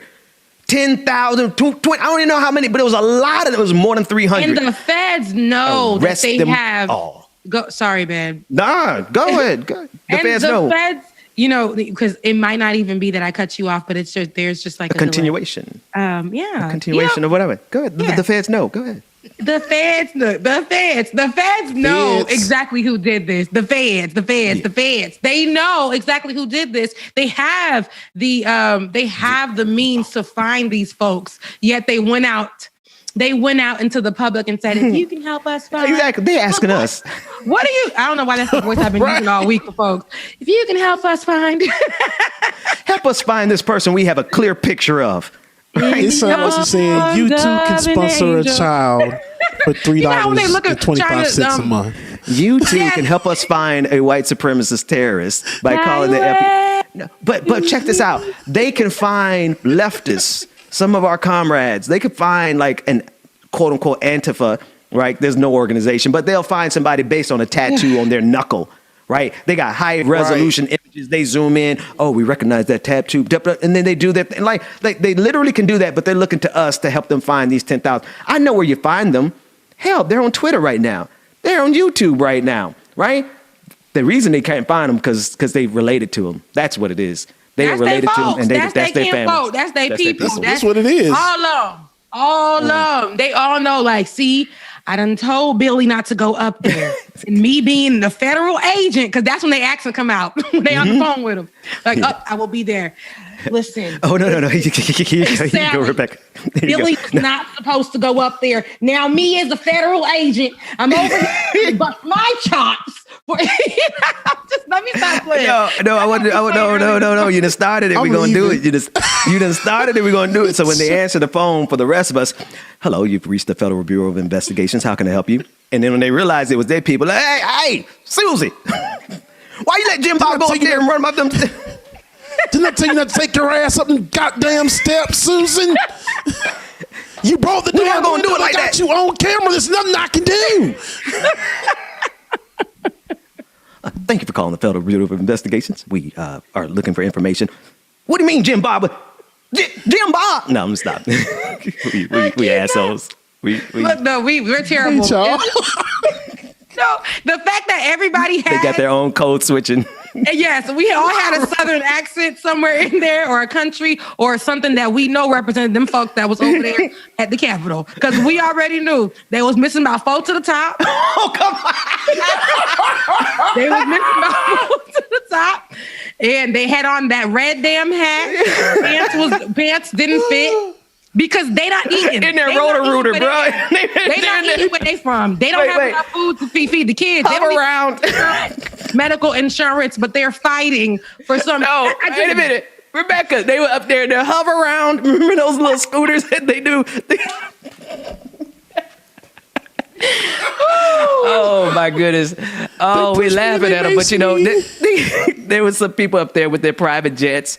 They're souped up $80,000 trucks. That's the other side of it, though. Other side of it, though. And those people aren't protected. But then there were other people that worked for. Yeah. That worked for the Capitol. You know, there were other people that had positions. Okay. And this is what you have to understand. Your leaders wanted this to happen. Your leaders were the cause of that woman getting shot. I mean, she was the cause of too. But that's what your leaders were the cause of what's not being highly reported, what the brutality that happened to the police, right? And this was a story for y'all to talk about, but the fact that it was at your hands. Y'all did it. Y'all did it. Oh man! Hey, shout out to Rachel Atwood. She said it's not Jim Bob. It was Cody, Ryder, and Pierce. Right, the opposite side of the coin. Like, because you had a whole bunch. Let me tell you, the people they arrested. Live in the suburbs. Let's be real. The folks that they are arresting, the overwhelming majority of the folks they arrested, I bet you they probably can't afford an attorney. Right, the folks who are not being arrested are the ones who can afford an attorney. That's the Codys, the Jim Bobs. I'm sorry, not the Jim Bob. I'm just saying. It's just Jim Bob keeps slipping in there. The Bills, because his name is William. But William. I was going to say William Jefferson, but that's the Clinton. Anyway, I digress. The point is, let's move on to another story before I dig Richard. Richard, because they call him. And I don't know. Jameson. Richard is Rick. Yeah, Rick. No, Richard is Dick. Richard is Dick. You're right. Richard is Dick. Y'all, that's crazy. I'm out of here. Hey, listen. I'm out of here. I'll see y'all later. Let's flip this on his head. Real quick. We got a clip. I haven't watched this clip, so I don't even know what's in it for sure. I just know it's involving Snoop Dogg, right? We're just going to take a quick segue while we wait on our next guest. And Dwayne, just let me know when we're ready. The Snoop Dogg was playing a video game, and he was streaming on Twitch Sunday, and it did not go the way he wanted it to. And after about 15 minutes of playing Madden online against some other folks and getting his butt beat pretty badly, Snoop stood up and started to lose it. So it's just take a look at my brother from the Long Beach, Compton. Look at this.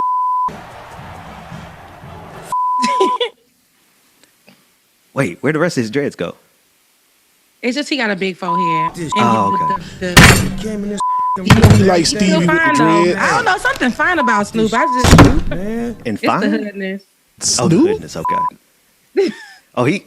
We can't even hear what he's saying because he's cussing every word. Look at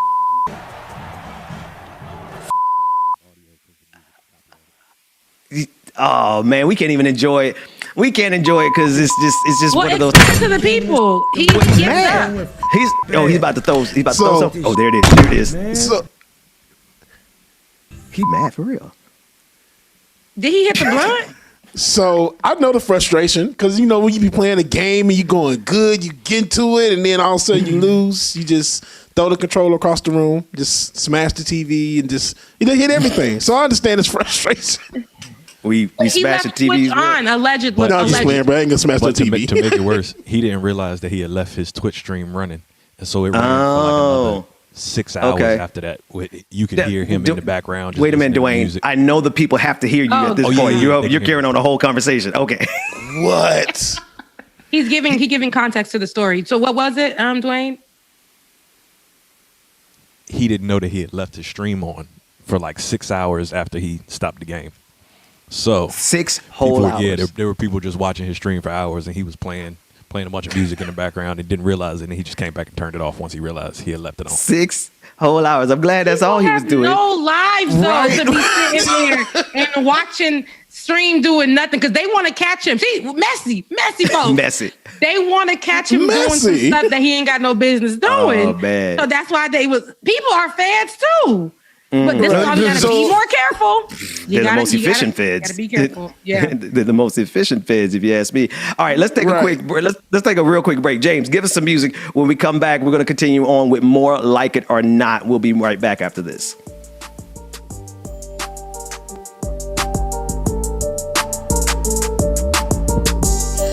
Shout out to everybody that's watching this, y'all. Be it on YouTube, stream, YouTube, Twitch, or Facebook.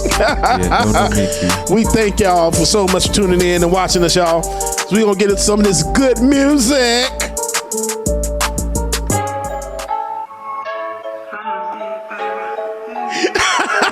Shut up. You know Lus got them hits, right?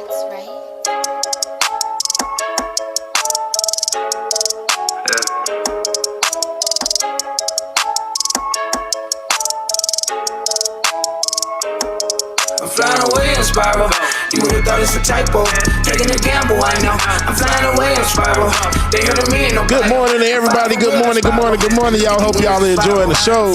Make sure that you go to patreon.com/the BPD show. Patreon.com/the BPD show to join and support. And then when you become a patron, you get a chance to join us in the VIP room in the Lion's Den and also gain access to exclusive content and be a part of the patron parties, which I DJ and which are freaking awesome one going down this Friday, y'all. So make sure that you get joined, y'all, okay? Boy, we look like we running an option. Anybody can score and we popping. Post none of this gold, I be copping. Do numbers and style to crossfire. But you chasing the hustle like Quagmire. I take some money, want dead guys. Then I get up in the air now like flying away in spiral. You would've thought it's a typo. Taking a gamble, I know. I'm flying away in spiral. They heard of me in no bio. I'm flying for real, that spiral. Just look at these wings of spiral. I'm flying away on spiral. Every time I drop, say it's a fire in the sky. It's like a spear bomb. So I was able to do the show without my glasses today, y'all. Yeah. I guess it's all right, but now my eyes look squinty every time I smile. Insomnia, hoodie and sandals. Boys ain't taking no gambles. I got and make sure that you get the join our community on the Voices by Action Sprout app, y'all. So that way you can join, like it or not, send us content, videos, pictures, music, whatever it is that you have, and we'll get it played on there, y'all. So make sure that you get the Voices by Action Sprout app and join the Like It or Not community. I'm just winning for now, you tamper. I'm flying away in spiral. You would've thought it's a typo. Taking a gamble, I know. I'm flying away in spiral. They heard of me in no bio. I'm fire for real, that spiral. Just look at these wings of spiral. I'm flying away in spiral. Say it again, say it again. You're saying you're sorry, so say it again. Only shout out to the Nat Squad, Nat A, Nat M. Good morning, y'all. Say you love me, then you take it back. Say it again, say it again. You want my forgiveness, so say it again. You're my thunder, my darkest night. You just can't go back and make it right. Cause it's too late. Magdalene, I appreciate that. Your time is up.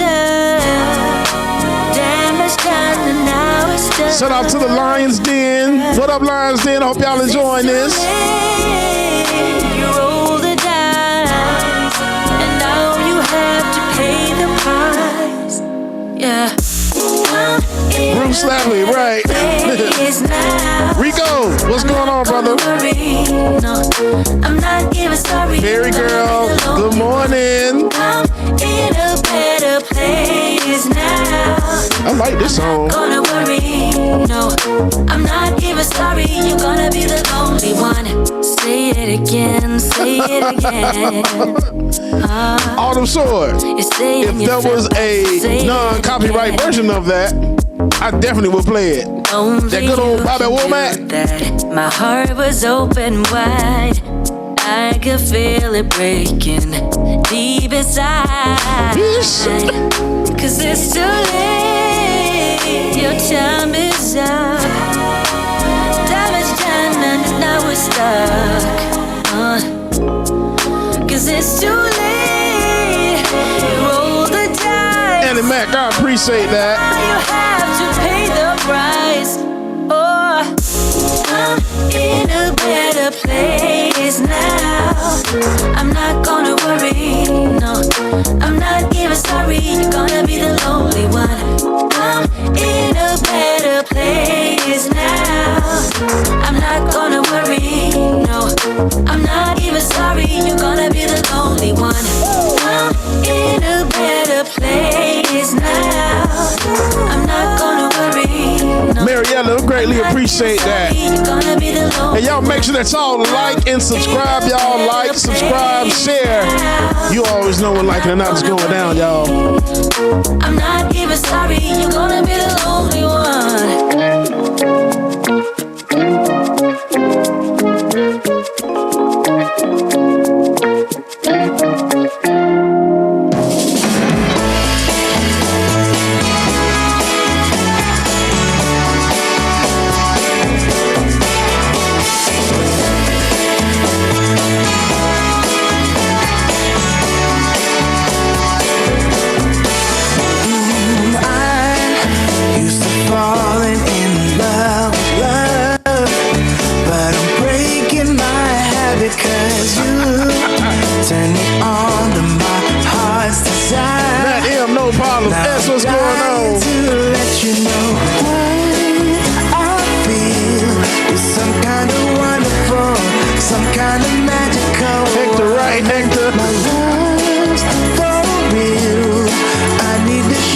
you so much. Take a look at me now. I can't explain what it's like in me, what you did. Jonathan, good morning. Facebook family, what's going on, y'all? Good morning. Switch, we see y'all.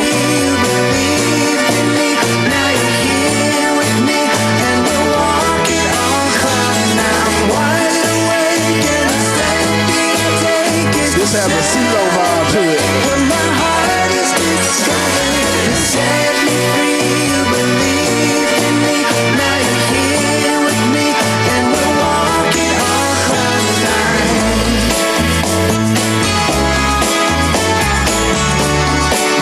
Yeah, we're walking on cloud nine.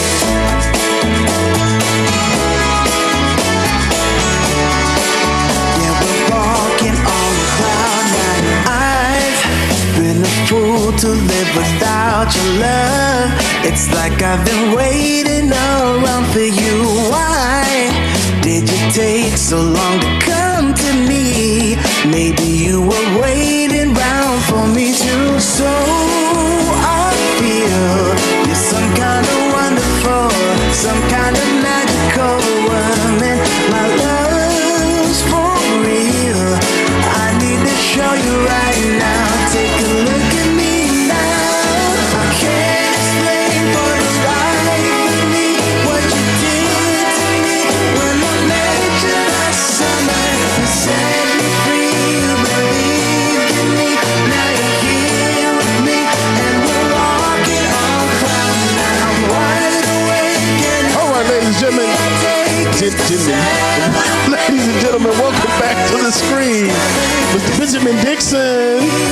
Welcome back to Like It or Not, where we're free to tell the truth and not care who doesn't like it. Joining me now is Ken Klippenstein, who's a reporter for The Intercept, and he is notoriously efficient and effective with the Freedom of Information Act requests to get major scoops on all kinds of stories.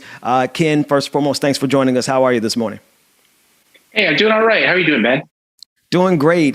You dropped a recent article for The Intercept, and the context of it is the Obama administration prosecuting more than twice as many leakers under the World War I era Espionage Act, as well as previous administrations combined. However, the Trump administration blew that number out of the water. Could you talk about what you found with your investigation? Yeah, what's incredible is that, as you said, the number of individuals who leaked to the press and were prosecuted, not just prosecuted for leaking classified information, but prosecuted under the Espionage Act, which in itself is a very controversial thing to do because, you know, whatever you think of disclosing classified information to the public, to the members of the news media, how is that espionage? You're not selling that to a foreign adversary like Russia or China or Iran. But setting that aside, there was already a record number under the Obama administration, more than twice as many prosecutions of those cases than every preceding administration combined. So a huge number under the Biden administration. And as you say, the Trump administration, they referred even more than the Obama administration did. They referred over 300 cases of classified leaks to the press to the Justice Department for prosecution. So that in itself is an astonishing number. And it suggests that there is a trend afoot. We're going to see how the Biden administration manages dealing with this. But, you know, I cover national security a lot. And even for people that are not leaking classified information, this has the effect of scaring everyone. I have countless examples of people that are just like, oh, God, I don't want to give you a quote. And I say to them, well, this isn't even classified. They're like, well, who knows what could be, you know, there are things that could be retroactively classified, things that everyone knows are classified somewhere on the books, and they could throw the book at you using that. So it has a chilling effect on people being able to talk to the press. And that's really what hurts the. Yeah. I want to consuming news, which I hope is. Yeah. No, I'm sorry. Yeah. Sorry about that delay there for a second, but I want to contextualize this a little bit more for the audience, for people who may not understand, like how impactful this is for journalism, for reporting, for investigative reporters, for how we find out information about our government. Because the government has the capacity to hide as much as they want to hide. But in addition to hiding things behind the veil of confidentiality, they now are using a very aggressive, and I can't just say now because it's been happening for some time, right? They are aggressively going after not only people who leak information, but now, in a sense, they're trying to instill a fear in journalists from even receiving that information. So could you just break it down to the real practical, why does this matter to somebody on the streets versus the intricacies of it, which are equally as important, but help everyone understand why this matters? Yeah, so this isn't something that just affects journalists, although, at first glance it might look that way. The quality of the reporting that you're going to get is going to be a lot lower. There's going to be more focus on, palace intrigue. What did Melania say? What did, Jill Biden say? This kind of thing, rather than the really sensitive stuff that gives you insight into what are we doing overseas? How is the war machine being handled? And it's not just military stuff. There are things the FBI has that are classified. There are things law enforcement has that are classified. And as I said before, it's not just classified information. People end up getting the attitude, oh God, this is scary. I don't want to talk to the press at all. So what you end up getting is more puff pieces, more opinion stuff, more things that don't give you an idea of what's going on that's actionable, that police, military, intelligence community might be doing. And all of that stuff is on the rise, not just since 9/11, but now we've got the Capitol thing going on. The riot that took place on January 6th, there's a debate right now about whether they want to pass a new law it's kind of similar to the Patriot Act, where they would be able to designate domestic groups terrorist organizations. And extremely hard, just from my personal experience, to get people to talk about these things because they're so scared of the Justice Department and this sort of machine gun approach they have of referring I said before, over 300 leaks referred to the FBI for investigation and potentially prosecution under 4 years. Bear in mind, that was a one-term administration. So that's more than Obama's 2 terms. So this is clearly on the rise. And again, the effect that has is just shoddier, lower quality, less aggressive reporting all around for anyone to read. So what they've done is they've relegated us to covering, like you said, the puff pieces versus the things that matter. And if we are really serious about anything that we talk about as progressives, as people who want liberation for all people, domestically and foreign, this strikes at the core of our ability to hold this government accountable. And in your reporting, you said 334 leaks were referred to for FBI criminal investigation underneath the Trump administration. What do you and I know we don't have a crystal ball, but do you think this is going to continue to expand? Because there's an expansion of this, right? There was an expansion underneath Barack Obama. So to me, and then expanded, obviously, even more so underneath Donald Trump. There seems to be a consensus across party lines as it pertains to instilling this kind of fear in not only journalists, but the general public in terms of holding the government accountable. So talk about that consensus and whether or not you think this trajectory is going to continue in this direction. Yeah, I think it's certainly possible it'll get worse. Early signs don't look great. I cite in the piece the example that the Trump administration established. They were referring so many of these cases to prosecution to the FBI that the FBI ended up opening a new leaks unit specifically for media leaks. And someone in the former counterintelligence official within the FBI told me that this was set up for all the cases they were going after because of the Russia investigation.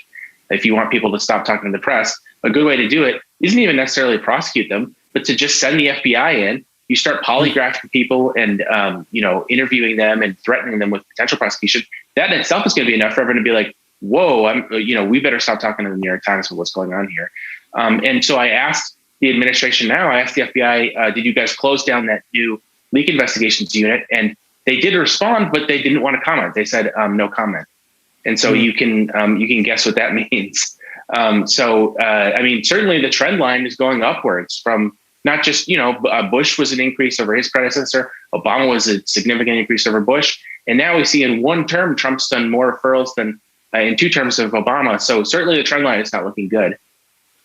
And then a couple more questions here, because you've worked for quite a few extremely reputable outlets, right? And everywhere you go, you fight, and your tool is the Freedom of Information Act, right? FOIA requests. Have you seen, and this is not for you to talk about any of your previous employers, but in the industry in general, are these media outlets a little more hesitant and reserved in terms of going after this information because of this escalation? Or are you seeing, I'm hoping, the opposite possibility, which is these outlets are like, no, let's double down and fight even harder? What is kind of the sentiment that you're seeing in the industry? Well, there is a lot of anxiety. A lot of the bigger news organizations, they have attorneys, and their goal is to, minimize risk. And I'll give you an example. There was one big outlet that everyone would recognize. I don't want to name names. That had their legal team sit down their reporters and say, don't tell people to install encryption. And I thought, that's weird. Encryption is a way that you can protect your communications from, penetration, not just from law enforcement, but from foreign intelligence services, hackers, so on and so forth. And I said to my friend, why did they say that?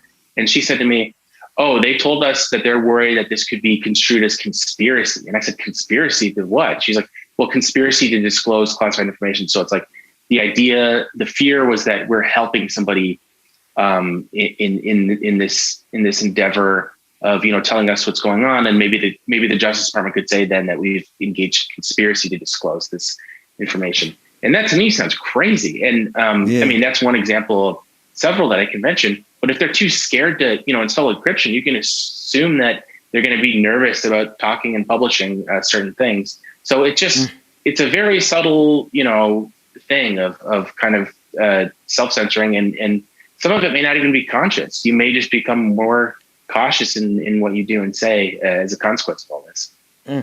I just got to emphasize something here. You said that they're even saying don't install encryption on their phones. Like, for example, like don't install the Signal app and communicate that way because then it can be construed. So what do we do? I know like this may not, I don't know if you've thought about this, and I don't know if this is a good question for you, but it begs the question. What the hell do we do when we have this all-powerful, the greatest empire? When I say great, I mean largest and the most abusive empire in the history of the world, having the ability to shut down our one channel of holding them accountable? Like, what do we do in response to this continued crackdown? Same thing as with anything, register your dissatisfaction, pressure the government, ideally get organized, because what we have now is a sort of dissipated process where people take to online, and I'm certainly part of this too if you follow me on Twitter.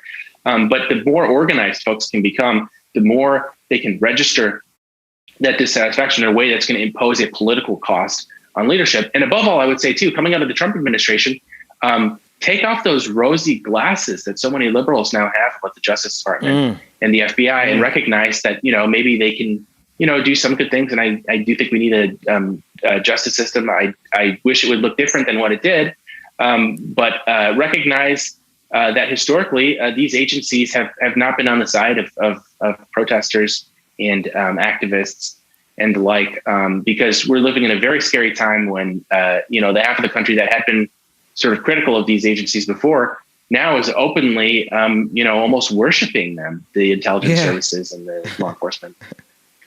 In other words, the FBI is not your friend.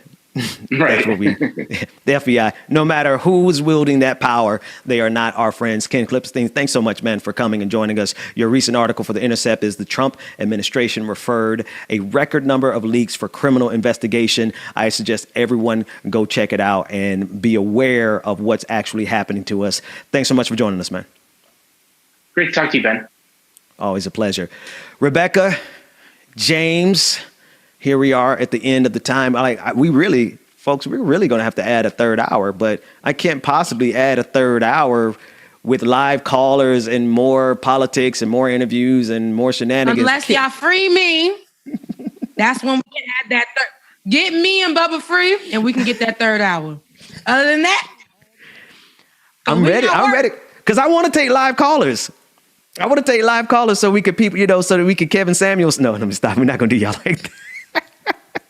But that's we're not doing that. We're not going to do anybody unless you call here acting, fools jump up, get smacked down. But besides that, we want to hear from you guys. And the best way to do it is by helping us by going to patreon.com/the BPD show. Trust the BPD show provides and takes care of all of this. So you go become a patron over there, and it continues this work and helps us to get our sister and brother out of those corporate minds that they're actually having to go to any moment. Now, Rebecca, we have one more video that you suggested that I think, oh my that God. thing, it touches. It is so adorable. And this is how I want you guys to end your day.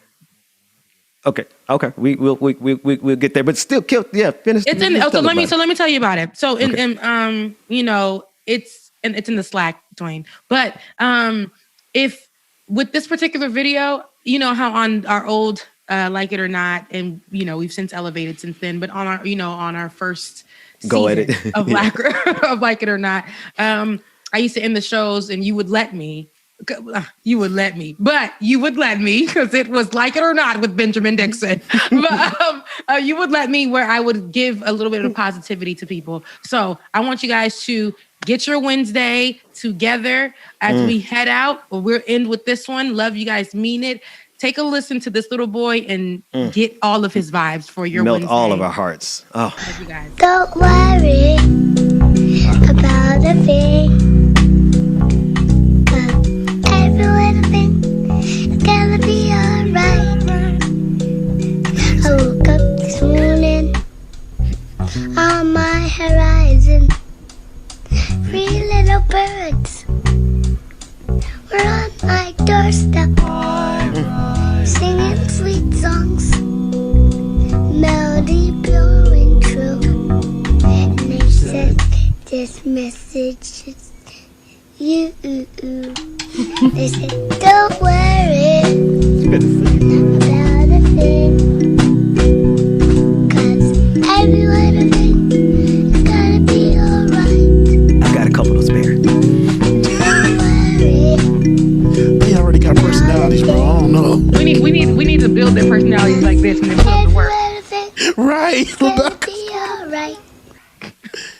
That was freaking adorable. So I wanted you guys to, and as adorable as that was, and yes, he had that old soul, and I felt like he felt that. It like Haitians say sometimes when like the kid, as me, comes out with like raspy voices and stuff like that, they was in misery, so they come out and they be like old people. But he like they was in misery in the belly, so they came out like an old person. They were aged. But how do you say it in Creole? Like I'm not. But he looked like he had all of this. Like he lived a life before, but what's more important is I want you guys not to worry about a thing, because everything is gonna be all right. If y'all stop being racist, I'm just kidding. Not kidding, but for real. But wow, that escalated real quickly. Everything is gonna be all right. I hope that you guys have a wonderful Wednesday, and make sure you tune in tomorrow because it's gonna be just as amazing as it was today, as it was yesterday, and as it was on Monday. This is Like It or Not. Stay tuned. There you go. Bye, guys. James, love ya, mean it. It's your world, bro. All right, y'all. Love y'all, mean it too. And see y'all definitely in the morning. Of course, give y'all a couple of minutes of this good old fashioned music as we get ready to start corporate America this morning, y'all. Shout out to everybody that joined us, and shout out to all of our guests this morning. Absolute shout out to Senator Nina Turner for coming through, man. My God, she shut it down, my God, today. So welcome back anytime. But y'all, we're going to ride into this music a little bit. I'm going to give you about 2 songs, and then it's conference call day. Yay me. I walked through the fire and it couldn't even hurt me. There's a lot of demons out here trying to deter me. Personally, time wasters are unworthy, so I tell them cut it out like surgery. Kings don't deal with peasants. Not will, but I am legend. Jehovah driving with my foot on the pedal. I will have a statue erected of me stabbing a sword through the neck of the devil. Diamonds around the bezel. Tesla Model S and no, it's not a rental. Fresh like Wendy's lettuce, drip is so torrential. One flick of the wrist, make it feel elemental. I was always meant for greater things. Whatever I am, the creator is. I'm a wonder of the world, you should take a pick. This is a chance you may never get again. It was no accident. It was no mistake. I was born to be great, born to spit flame, born to acquire the fortune and fame. Thank you everybody for tuning in this morning. This was no accident. As a prince I was passionate, life was an action flick, and now my castle extravagant. You see this crown? Yeah, they calling me king now. They calling me king now. But this what I've been about. You see this crown? They calling me king now. They calling me king now. Yeah, they call me king. I think I'm the chosen one.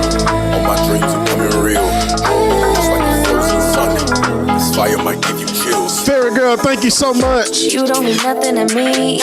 E-boys like you every dinner. Nick, what's going on? Did I forget you yesterday? I think I did. Hang out with boys in the streets. Like that will make you a winner. I don't believe what I see.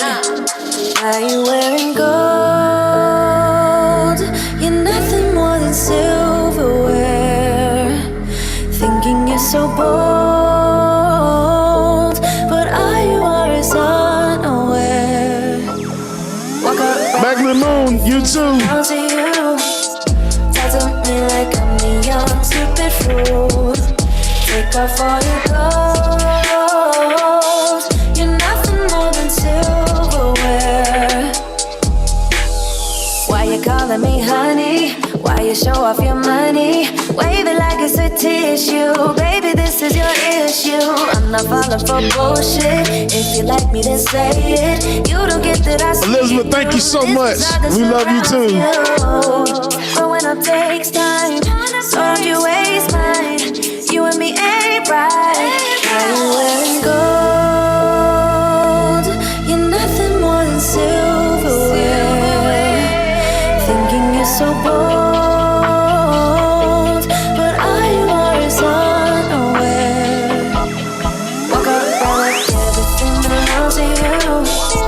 Talk to me like I'm a young stupid fool. Take off all your clothes. You're nothing more than silverware. Back on deck on my fly. Really on my. Pay some respect to my mindset. Head blowing smoke, catch a contact. Really mad they can't stop us. Back on the scene, unconscious. Always been me, I'm popping. I ain't really here for the gossip, nah. Blah blah blah. Make sure that y'all get the Voices by Action Sprout app, y'all. Get the Voices by Action Sprout app, y'all, so you can connect to the Like It or Not community, man. Once you get the app downloaded, make sure that you use group code 213756. Again, 213756. Hitting that while we vibing, you know I be on that time and light up, I'm firing, dress it up, yeah I be styling, eat up the drip, she be dining, straight to the top, she be climbing. We the ones that they admire, all of these expire. Ice of the boss and we hire, raising the hood where it's sirens, they hopping on ship like a pirate. Hey, driving the boat and I came for the loot. Tragedy, be hating, do better. Dropping them ashes, don't burn me a hole in my sweater. I'm stingy, I'm that would be hilarious, dude. Living more better, smoking these doobies with Xavier. He must have heard you. Too groovy, we keep it unruly. Know it's yours truly. Smoke a big head, call it Stewie. Bad chick, wanna do me. Thick and she coolly, she bust it like a Uzi. I bust it, then I'm back to duty. Call of Duty, I'm online with it. Took my time with it. Watch the operators, they be plotting. Don't go with the gang and they rock with us. Everywhere that we go, we be popping up. Yeah, we popular. Eyes on us like binocular. Yeah, they time is up. You could try your luck. Stay anonymous, but in God we trust. In God we trust. All right, ladies and gentlemen, that is gonna do it again for your boy James Bubba Williams, better known as DJ Exclusive, y'all. Make sure that you tune in tomorrow where we got another exciting lineup of guests, so you don't want to miss it, y'all. Make sure that you get the Voices by Action Sprout app and join the Like It or Not community so you won't miss anything. And also, if you want to become a patron, make sure that you join the Patreon, patreon.com/the BPD show. Again, patreon.com/the BPD show. Gain access to the Lion's Den, our patron parties, which there is one this Friday that you do not want to miss. It's going to go down and be a big thing. And also get ad-free and exclusive content, y'all. Like it or not, we'll be here. With that being said, we will see y'all in the morning, y'all. Like it or not, DJ Exclusive out. Deuces.